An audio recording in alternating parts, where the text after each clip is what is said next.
Are you ready to get the hydrofacial glow? Loved in 87 countries across the world. It's not a facial, it's a hydrofacial. Now available across the UK. Visit hydrofacial.co.uk to find your nearest location. The great thing I love about these Christmas films is it'll always have a really nice, happy ending. Yes. You don't have to worry. It's all going to turn out nicely in the end.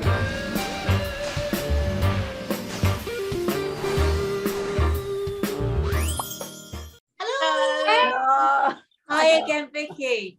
Lovely to see you all again. Love that jacket, too.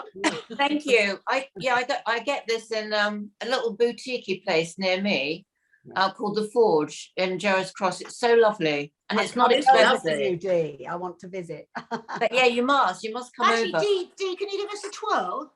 A 12? Yeah. No, I can't see it. Oh, nice. A 12. No, it's lovely. I love this. I love this detail as well. Yeah. Very Susie Quattro, Dee. Oh yes, darling. It certainly is. I should wear this when she comes back on, shouldn't I, Sharon? Yeah, you should.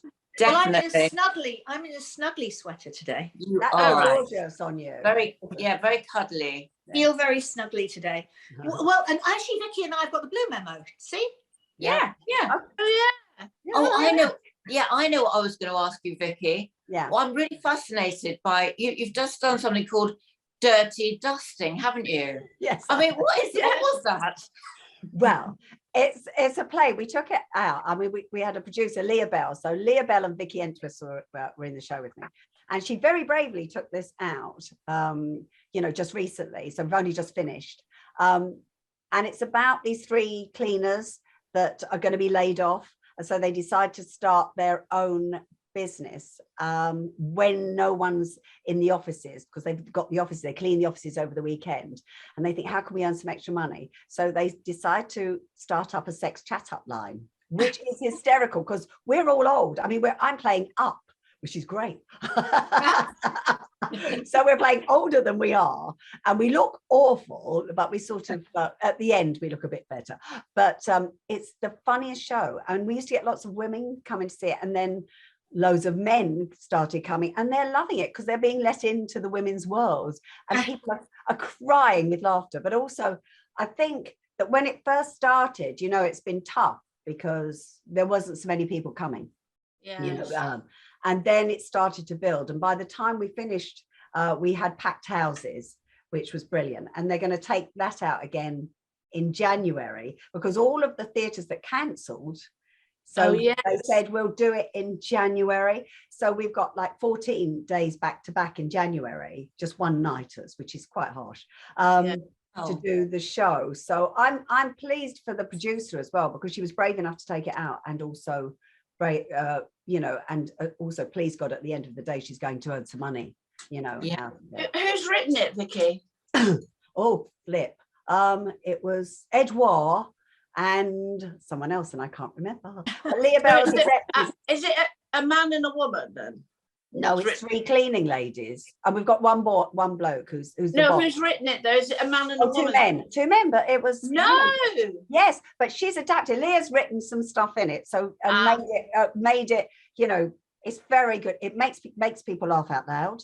I mean, they are raw. Right. And people were coming up to us after and going, thank you so much. We haven't laughed like that for years. And that was just so, it's like sort of heartrending, that we've all been stuck in and COVID and everything. Yeah. Aren't you doing Panto this year then? Oh, darling, yes, in Grimsby. Oh, Julie Peasgood comes from Grimsby. Sorry? Julie Peasgood comes from Grimsby. I love Grimsby. Well, my dad used to work, because Dad was in Billingsgate in the fish, so he used to buy all his fish from Grimsby. I love Grimsby. I love the people, and I'm working with. It's for Chris Marino. It's Cinderella, so I'm playing a goody fairy godmother. Oh, and it's with Fraser Hines. He's been on here before. He's been on our show. Yeah, John D. Collins, who was Fairfax in LOLO, and Kitty Harris. Keith Harris's daughter, she's brilliant. And who else have we got in it? We've got Michael Courtney and Ian Norton, ugly sisters. I'm telling you, one of them's got better legs than me, which is like really upstaging. They always have. I know. And then there's Gregor Duncan and Jack Osman. So that's the cast. And that's going to be really, that's going to be fun. And And with the producer, every time he used to ring me up, he used to go, how are you today? And I go, fabulous as always, because I think if you say it, it makes you feel good. And so guess what my name is? So I'm Fairy Godmother, otherwise known as Fairy. Fabulous. Correct. Oh, FF, as you're going to be known now. FF. and so I've got that Panto then, yeah, FF. Very good. And then Dirty Dusty again. And then I got offered something, you don't want to turn anything down. So I'm doing The Wizard of Oz in February. Ooh. For I think for 2 weeks that we're taking that out. And that's like sort of 1-2 nighters across the country. And you're playing Gilda. Oh, lovely. Yeah. So I think the thing is, I mean, a lot of people are doing these one nights. I don't think I could bear it. I mean, you start touring soon, don't you, as well, Sherry? You're not doing one nighters though, are you? No, we're doing Fat Friends. I'm doing Vicky's. Oh, so yeah, we're doing. No, it's weekly, but I'm not doing Panto this year for the first time. So I'm at home at Christmas. Oh, that's so nice. I can't get back for Christmas. It's one day and it's Grimsby. It's too far. I know. Yeah. Too far. For me, Christmas, because people, what annoys me is people give so much attention. It's a day. Please don't make it, if you can't get home, don't let it affect you. It's a day late, because I think people get depressed and things from putting too much importance to certain times of the year. And obviously everyone loves Christmas and everything, but it's like Easter or anything. If you can't do it, then just celebrate. What's me is the amount of food people buy for that one. Yes. And you never eat it all. Turkey forever. Everything is open anyway. So and the preparation. I mean, Talia, my daughter, said to me yesterday, "Mummy, don't forget to order the turkey." And I went, "What? It's 6 weeks to go." And she went, "They'll run out." I said, "No, they won't. Everything will be fine." But actually, I must digress, because I want to talk to you guys. And I know I mentioned this before, but not to Vicky, but Dee and I have been talking about it, and Sherry, about the documentary about the Chippendales. Did you see it? I missed it, I think. No, it's still on. I didn't see it. It's still on, because I mean, when we talked to Jacqueline Gold on Tuesday, I was thinking about the Chippendales thing, because that's another thing of women being empowered, by having these male strippers, if you like, because that was never a thing before. So I'm sure that all came from Jacqueline Gold, if you like, all of that. I met one the other day. I'm not sure if it was Dream Boy or Chippendale. I think it was Dream Boy, James, and he was a friend of Leah Bell. She's used him. He's a really good actor as well, but he does the Dream Boys or the Chippendale, and he was the loveliest person. And apparently he used to be overweight, and then he'd lost all this weight. He looked gorgeous, but he obviously still suffered from depression and things like that, which is, looking at it from the other side of the coin, these boys are coming out and, and entertaining us. But he had issues with himself with that. So although we look at these amazing men coming out thinking, oh my God, and if you looked at him and the nicest personality, and you think, oh my God, he's got everything going for him, and yet he still suffers with depression. So how funny. You never know people though, do you? You never know. No, but it's like gorgeous women, they're probably the most insecure women that you'd ever meet. I remember years ago I did a thing called Real Women, actually, with Pauline Quirk and God, I can't remember. Michelle Collins, quite a few of us in it, a series. And in it, there was a male stripper. And he had to do this scene about 20 times where he had to take all of his clothes off. And you can imagine he ended up sort of talking to us, for quite a long time between scenes. And you can imagine, can't you? If it would have been a load of blokes and a woman stripper, you could imagine what they would have been like. Yeah. All of us were going, he's really sweet. He's got lovely eyes. He's standing there stark naked, and we're talking about his eyes. Is that women? Not the one-eyed trouser snake. And saying what a lovely bloke he is, just like you did. So we just immediately go for the person, don't we? We don't say, oh my God, he's got a great big, or do you know what I mean? Yeah. Nobody even thought of that. Well, I think we might do, but maybe in private, darling. Well, we're now talking about the one-eyed trouser snake. Is that what you were saying? God, you just yes, I did. Just when you were talking about eyes, darling. We have a man coming in now, so we have to keep it clean. We do. We have the wonderful Steve Murphy, who's going to give us the The update, darling. The update. And he's got lovely eyes. Our wonderful guest, Stephen Murphy. Hello, Steve. What's going on everywhere? Oh, hello, everyone. Hello. Let me tell you about telly, shall I? Yes, please. Yeah. Well, it's a funny old time for telly at the minute because I'm a Celebrities On, which means all your ITV's clogged up. And generally that's where you always went for your little 3-part crime drama. You know, you'd always have a little 9 o'clock one. So there's not a lot of that at the minute. And also there's a slight feeling that perhaps everyone's keeping their good stuff back for Christmas. It's a funny sort of time, but there's some really nice stuff on actually, considering there's no big blockbuster dramas really at the minute, but there's some quite nice things. A very interesting documentary next week. Ladies and gentlemen, next week is December, let me tell you. Oh. I know, that really shocked me as well. Oh my God. Next Wednesday, December the 1st, it's a really interesting documentary with Paddy McGuinness and his wife, Christine. They've got 3 kids, twins and a little girl, all of whom have been diagnosed with autism.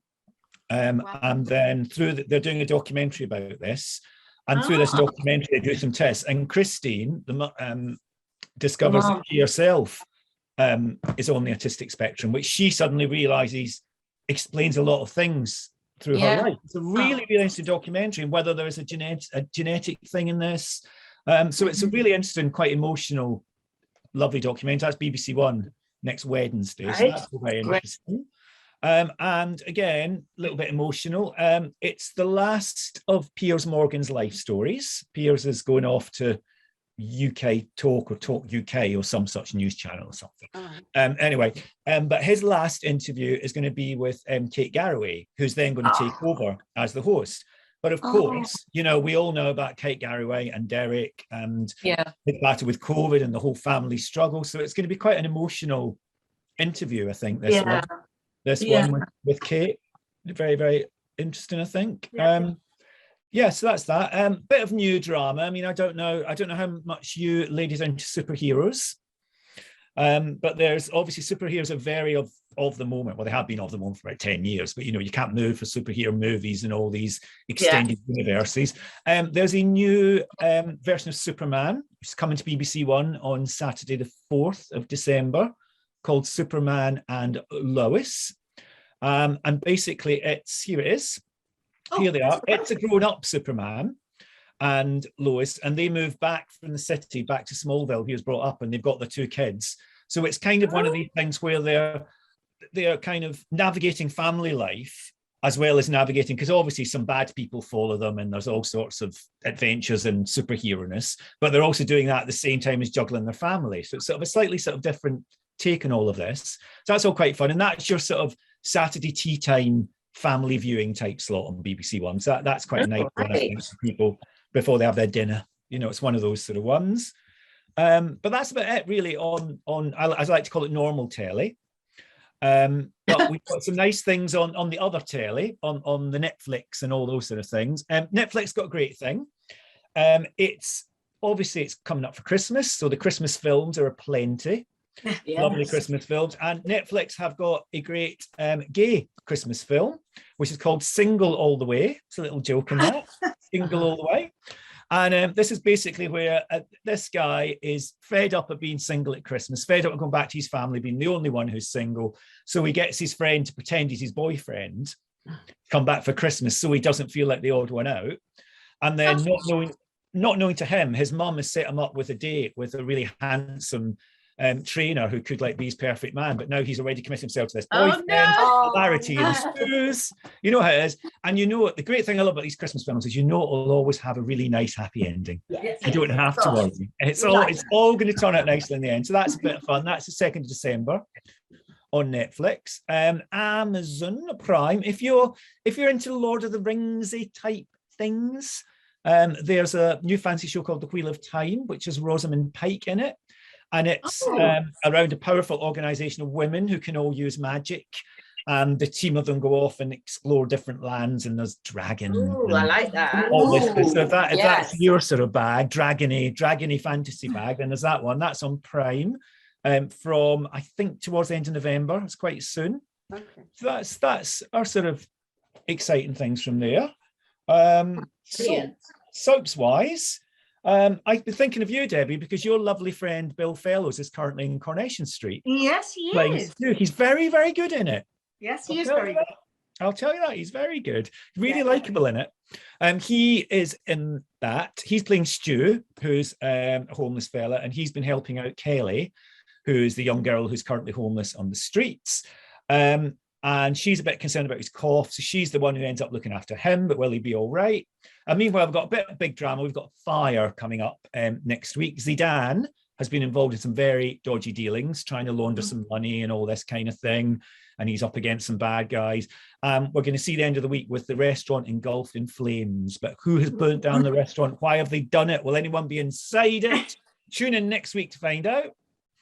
Emmerdale. What is going on at Emmerdale? Now, I keep reading all about this stuff about people that have been there at this sort of like, you know, the sabbatical. They're not supposed to go back till January.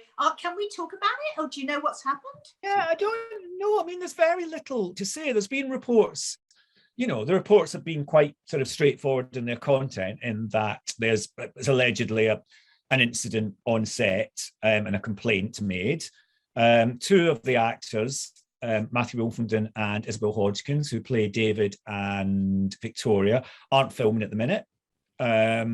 We know that. The show are saying very little. They're just saying they have protocols and processes in place to deal with complaints, and they're currently doing that.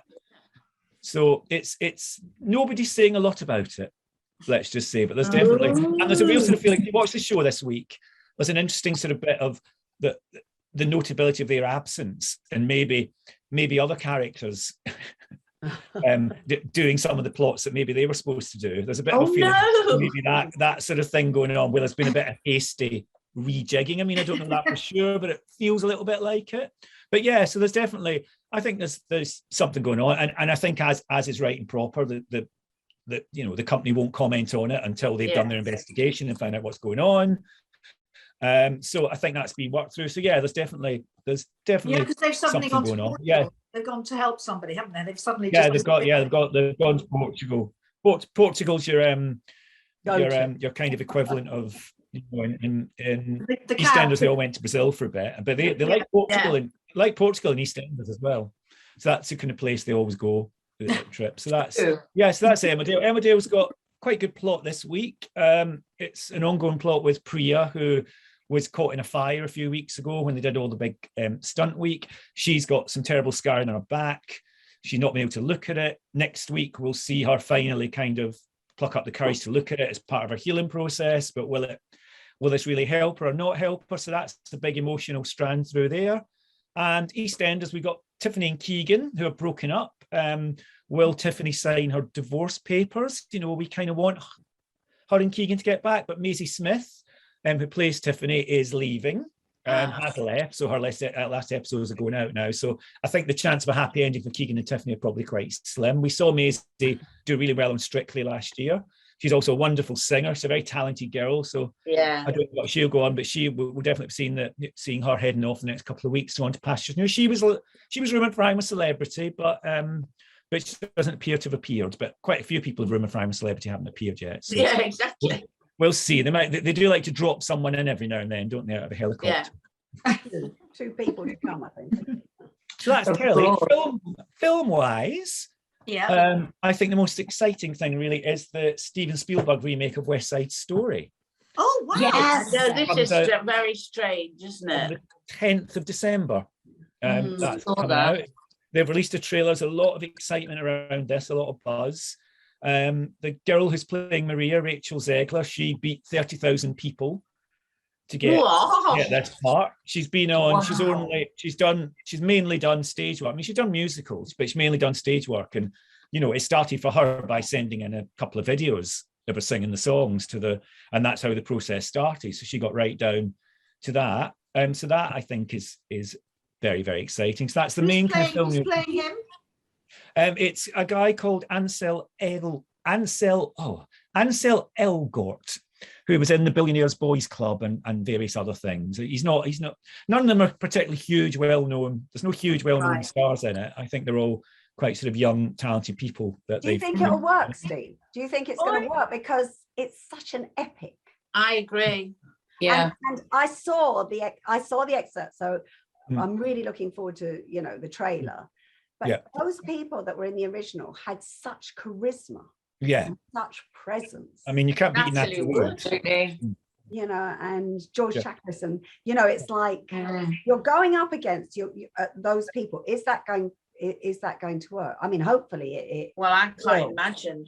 No. But you must remember that, I mean, we've seen it. I'm sure this generation of film goers, a lot of them haven't seen it, you see. Well, this is true, of course. Yeah, so they've got nothing to compare it to. Yeah. I mean, I just loved it.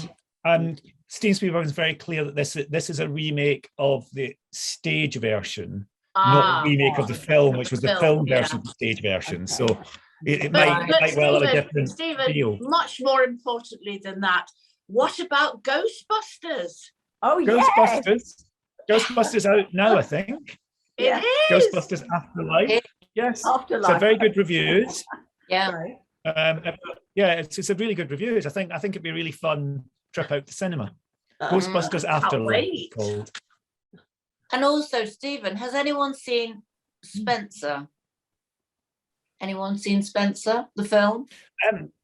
No, I haven't as of yet. It's supposed to be a little bit sort of trippy in its approach, so sort of dream sequences and all sorts of things. I found it really weird. I took myself off the other day to the Everyman Cinema down the road, and I had a complete indulgent afternoon where I ordered a burger.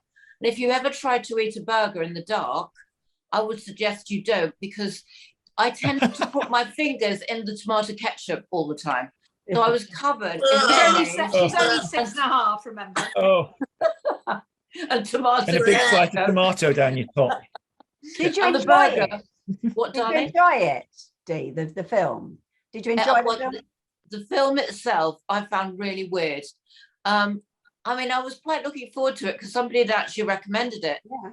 But it talk about trippy. I think it was a Spanish director, and I think he was trying to do a kind of a sort of a French film. You know what I mean? A French. Oh, yes. But it didn't really work for me. I just found it was too trippy, you know. I wanted it to be a little bit more, there were a lot of silent moments and beautifully shot, but not particularly entertaining. I wouldn't recommend it. So it's not about Frank Spencer then? Oh, for goodness sake. Has anyone watched that? Has anyone watched Diana talking of Diana, has anyone watched Diana the musical on Netflix? No. It's quite entertaining. I'll leave it at that. Why would you watch it though? That sounds horrendous. Quite entertaining. Is that it, Steve? That's it. That's your entertainment roundup for you, ladies. Oh, Stephen. Thank you. Thank you. We'll see Thank you you, in a my couple of love. weeks. I'll see you in a couple. Yep, I'll see you in a couple of weeks. Just In before December. Christmas. Yeah. Yes, we can talk about all the Christmas telly then. Which will be very lovely. exciting. See you then. Lovely. All right, Thank ladies. you. I'll see you soon. Bye. Bye-bye. Bye. Bye. I love Christmas telly. I love Christmas. I'm actually, I don't want to get a tree yet. It's a bit early, isn't it? Still? No. No, it's not too In early. fact, you're quite late, I feel. Yeah. Yes. Look, Yeah, I've got a little one up. Yeah. And that's not a euphemism, is it, Dee? No, it isn't. No. You're absolutely right, darling. Vicky, thank you so much for standing in for us. Yes, thank you. You're a darling, lovely yeah. guest. Please come back and see us again soon. Oh, well, it's lovely seeing you all. And Yeah. good luck with your Did you cancer. enjoy it, Vicky? Thanks, darling. Yes. I did really enjoy it. Good. So interesting, Jackie Gold. Yeah. You know, Yes, isn't you know, she? what a Wasn't strong she? lady. She's And, fantastic. yeah, absolutely. But as are Yeah, all of you, lovely. fantastic. Because Oh, you're thank always, like you're strong women, and that Oh, that comes over, and you all look gorgeous. And Well, we try, love. we do put the old slap on, darling. well, I know. I don't want to frighten people if I don't put it on. Exactly. Me too. Oh, terrifying. So before we go, Debbie McGee, I don't even know if I want to say this really, is in the Caribbean. Oh, And so she sent us a travelogue just to make us jealous. Oh no, I can't bear it. I know, it's cruel, isn't it? Christmas anyway. in the Caribbean. Oh, how lovely. Well, this is our second day here in Antigua, waiting for our sailing boat to arrive.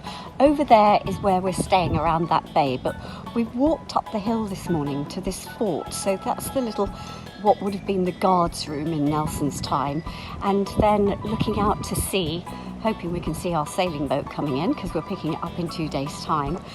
There's a lovely gun here, and what I find amazing is he actually had to push it up the hill to get here, and it looks so heavy. That's my friend Clive looking out to sea there, and with Helen, and then I'm going round because this bay is so beautiful. Here's Paula and Mike.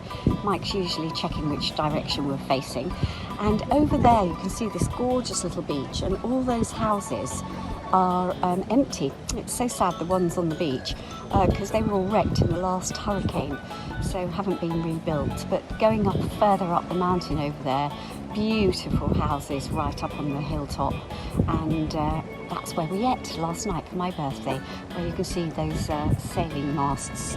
So just picked up the keys of the boat. I'm on this kind of little jetty thing with a shack where the office is, and if I turn round, if we can get the boat in view, there we are. So time to get the luggage on.